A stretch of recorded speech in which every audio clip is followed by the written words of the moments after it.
سڵاوتان لێبێ خۆشەویستان، وەک ئاماژەمان پێکرم ڕۆ سەرەتای ساڵی کۆچی و ئەو وەرچەرخانە مێژوویە گەورەیە بوو کە لە مێژووی تەواوی مرۆڤایەتیا ڕوویدا و ئەو هیجرەتە وەکو عاریفی گەورەی کورد مەحویە فەرمێ ئەگەر ئەم هیجرەتە نەبوایە دین ئەم شەوکەتەی کەی بوو. بۆ قسەکردن تەنها لەسەر دەرهاویشتەکانی کۆچ، چونکە کۆچ بە هەزاران لاپەڕە و هەزارەها بەرنامە و هەزارەها کۆڕی لەسەر بگوترێ هێشتا لە گەورەی و فەلسەفە و حکمەتەکەی تێناگەین و باز ناگرێ. بەڵام تەنها لەسەر ئەو دەرهاویشتانەی کە پێغەمبەری خوا صلی الله علیه وسلم کە پێوقەدەمی مبارەک یەگاتە نێو شاری مەدینە لە کۆچە کەونەوە باسی ئەو سێ چوار کارە گرنگەی پێغەمبەری خواکەین لە نێو شاری مەدینەدا. بۆ مەبەستە بەڕێز مامۆستا محەممەد چیمەنی زانای ئاینی میوانی تەوەری دووەمی بەرنامەی پەیامی ڕۆژە بێ. مامۆستاگیانیخوا بەخێر بێ و سپاس بۆ ئامادەبوون و پیرۆزبایەکی گەرماڕاستی جەناب و تەواوی موسڵمانانی گیانەکەین بۆی ئەم کۆچە پڕخێر و بەرەکەتەی پێغەمبەری پێشەوە. سپاس بۆ بەڕێستان پیرۆزبایی لە هەموو لایەک. داواکارین لە خوای پەروەردگار ئەم ساڵی نوێی کۆچی بکاتەمایی خێر و خۆشی و ئاسوودەیی و سەرکەوتنی مسلمانان و کۆتایی هاتن بەو نەهامەتیانی کە مسلمانان لەسەر جەم وڵاتانی دنیای ئەیسێژن و ئەیبینن. مامۆستا سەرجا پێمان بڵێ زانین فەلسەفەی کۆچ چییە؟ بەڕاستی کۆچ لە پاش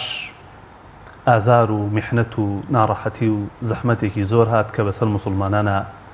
ئەگوزەرە. یعنی لە پاشەوەی کە پێغەمبەری خوا صلی الله علیه وسلم بە ئاشکرا بانگەواز دەکا بۆ لای خوای پەروەردگار و سەردانی هۆز و شارە جیاواز و گوندە جیاوازەکانی دەوروبەری شاری مەککەکە شاری تائیفەکە، لە پاشەوەی کە قبوڵی وەرناگرێ و سزایەکی زۆری مسلمانان ئەدرێ، ئەشکەنجە و ئازارێکی زۆریان بۆ دێ، تینیان بۆ دێ،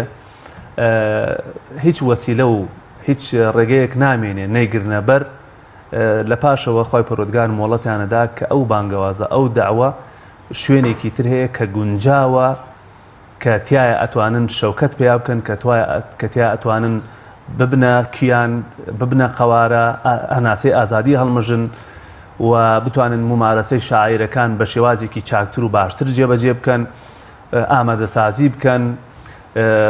و کۆمەڵێ دەرهاویشتەی تر وەکو جەنابەت ئاماژەت پێکرد کە دواتر باسیەکەین بێتە ئارەوە. بۆی خوای پەروەردگار مۆڵەتیانەدا بۆ ئەوەی کە بچن لەوێ بتوانن شاعیرەکانی دین بە باشی جێبەجێ بکەن و مسلمانان ببن بە خاوەن شەوکەت و هێز، ببن بە خاوەنی کیانی خۆیان. ئەو بخوای پەروەردگار مۆڵەتیدا مسلمانان بەر لەبەر کۆچیان کرد و کۆتا کەسیش پێغەمبەری خوا صلی الله علیه وسلم لەگەڵ هاوڕێی غاریە ئیمامی ئەبوبەکر پێکەوە کۆچیان کرد کە دواتر لە دەرەنجامی ئەم کۆچە کۆمەڵێک سەمەراتی گەورە، بەروبوومی گەورە، کۆمەڵێک نەتائیجی زۆر گەورەی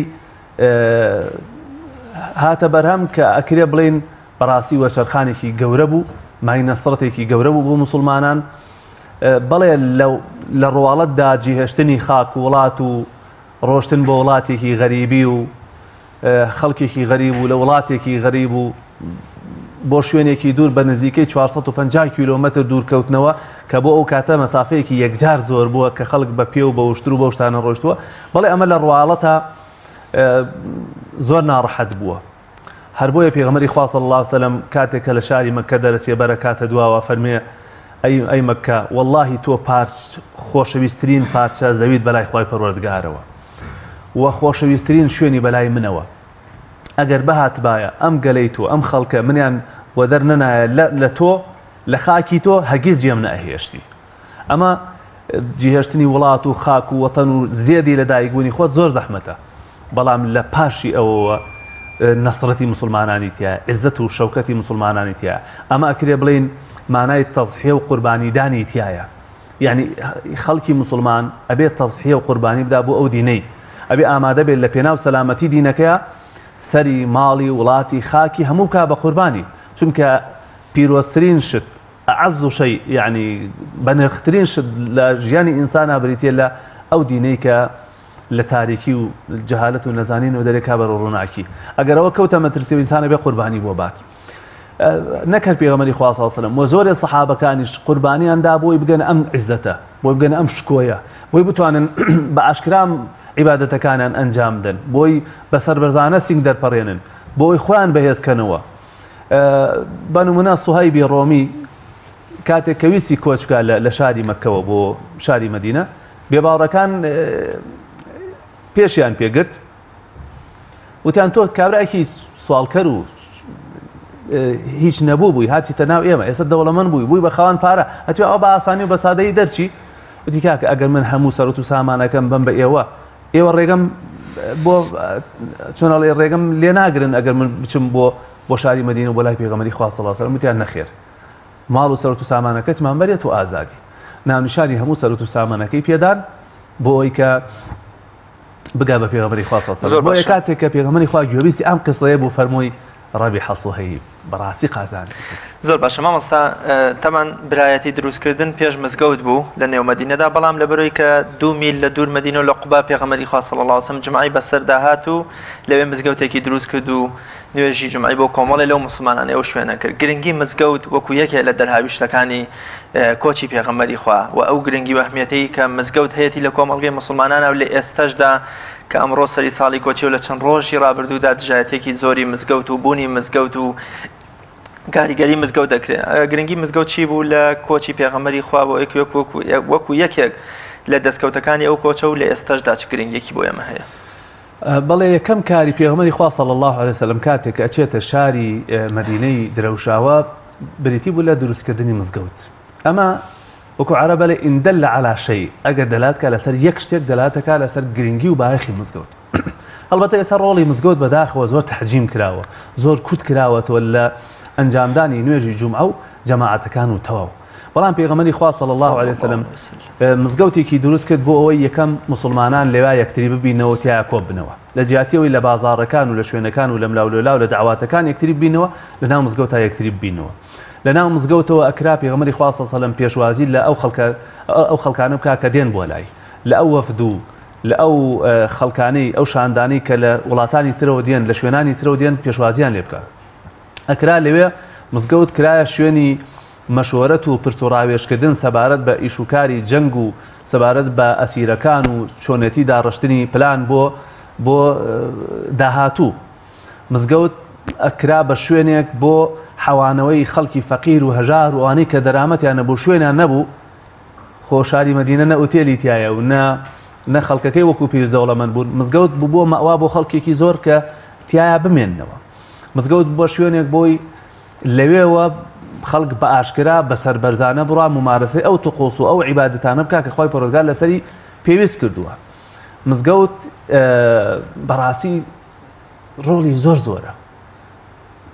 ئێستا بەداخەوە ئەو ڕۆڵەی زۆر کەم کراوەتەوە مزگەوتە بێ وەکو دانیشگا وابێ مزگەوتە بێ خەڵکی فێری زانست و زانیاری بکە مزگەوتە بێ خەڵک لە ڕێی مزگەوتەوە لە معاناتی یەکتری تێگا کاتێک کە تۆ چیتە مزگەوت بینی فلان کەس دیار نییە فلان کەس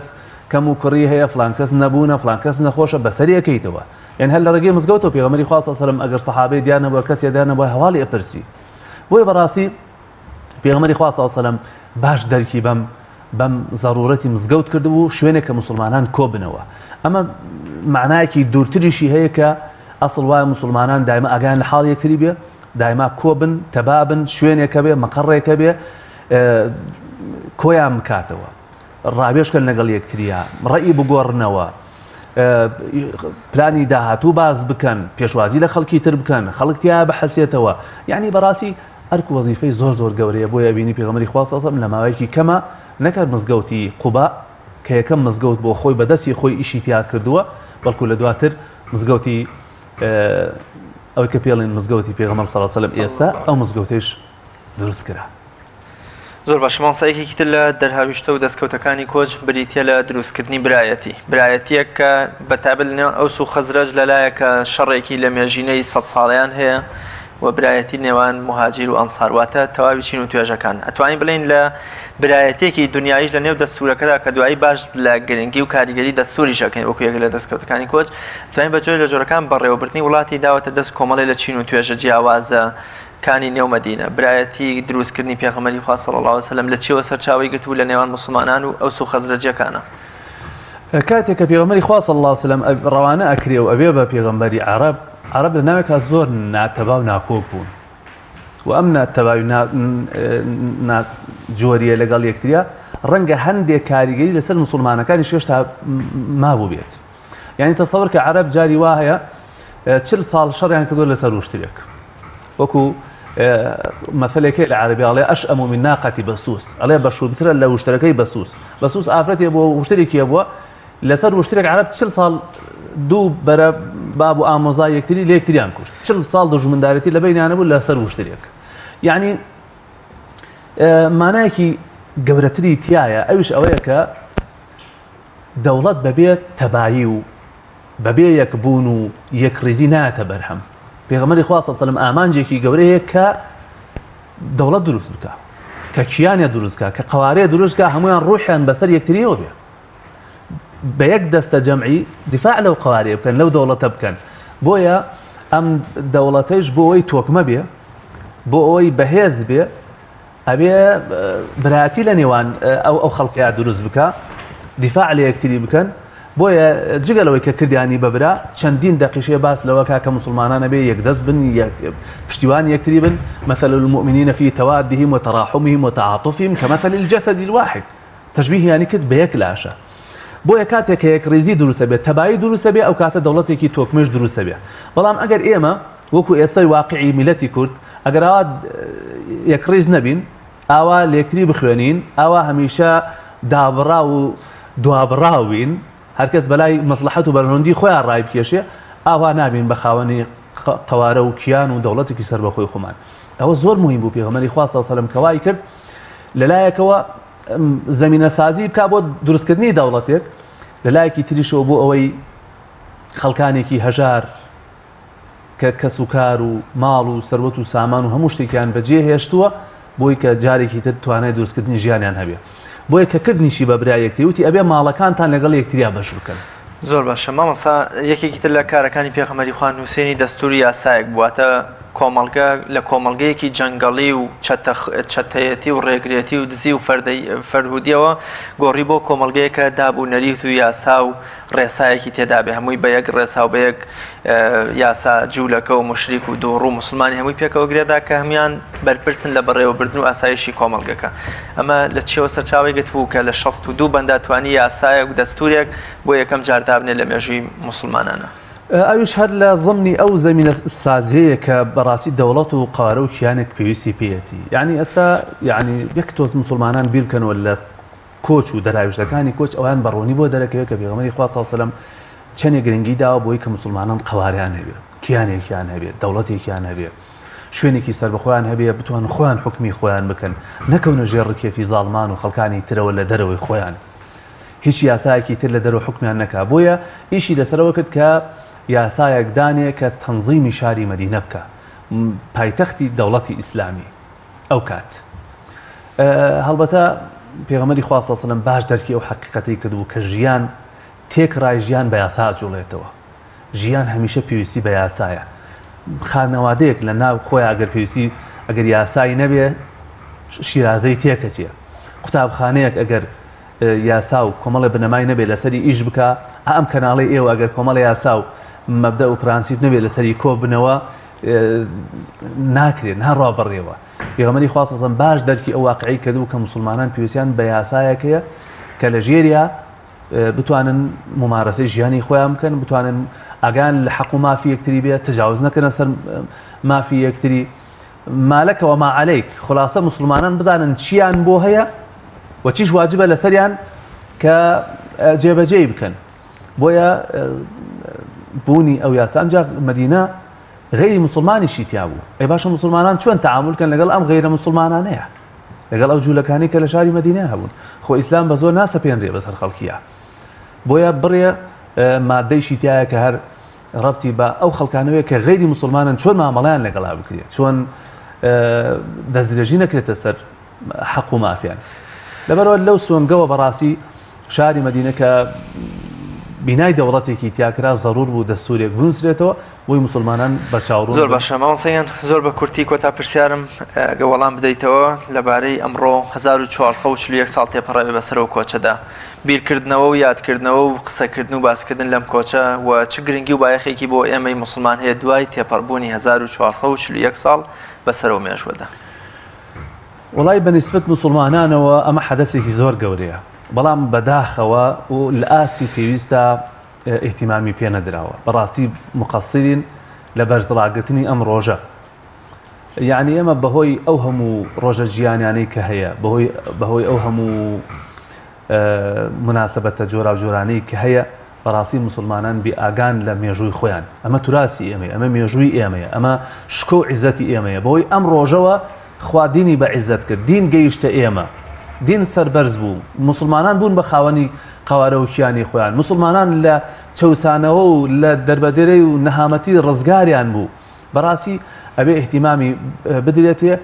ئەبێ لێکۆڵینەوەی لەسەر بکرێ ئەبێ ئەم ڕۆژە بە هەند وەربگیرێ ئەبێ بەڕاستی لە ڕۆژ جیاوازەکانەوە لێکۆڵینەوە لەسەر دەرهاویشتەکانی ئەم کۆچە بکرێ و مسلمانان بەڕاستی زۆر بیکەنە جێ احتیمامی خۆیان هەروەکو چۆن گرنگی بە مناسبەتەکانی تر دەدرێت بەداخەوە ئێستا زۆربەی زۆری خەڵک ئەزانێ کەی سەری ساڵی زایی نییە و ئاهەنگی بۆ گێڕن کۆنسرتی بۆ گێڕن هونەرمەند لەم لەولاو ئەهێنرێ بەڵام بڕۆ لە خەڵکێکی زۆر بپرسە نازانێت سەری ساڵی کۆچی کەیە و چییە و لە چیەوە هاتووە ئەمجا خۆزگە تەوسیەشم ئەوەیە کە بۆتان بکرێت لە بەرنامەی ترە دەرفەتی تر بڕاستێن بۆ خەڵکانی تر قسە لەسەر ئەبعادەکانی تری کۆچ بکەن ینی کۆچ گەورەترین مانای خۆشەویستی تایە کە دوو هاوڵی گەورە خوای پەروەردگار خۆشەویستی و تەبایی و تەسحێدانی ئەو دوو هاوڵە لە قورئانە تۆمارەکات ینی خۆزگە قسە لەسەر ئەو جانیبانش بکەوە زۆر جانیبی تری تایە لە بەرنامەشمانە هەیە لە چەند ڕۆژی داهاتوە ئینشەڵا لەسەر کۆچ و دیوە نادیارەکانی کۆچیش قسە بکەین ئینشەڵا مامۆستایان زۆر سپاس دەکەین زۆر سپاس ئەگەر دەرفەت هەبێ پێم خۆشە دوو دێڕی شعرێکی مامۆستا ئەحمەد هەیە لە خۆشەویستی ئەو خۆشەویستیە ئەیڵێ لە خێمەتان ئەیخوێنمەوە ئەڵێ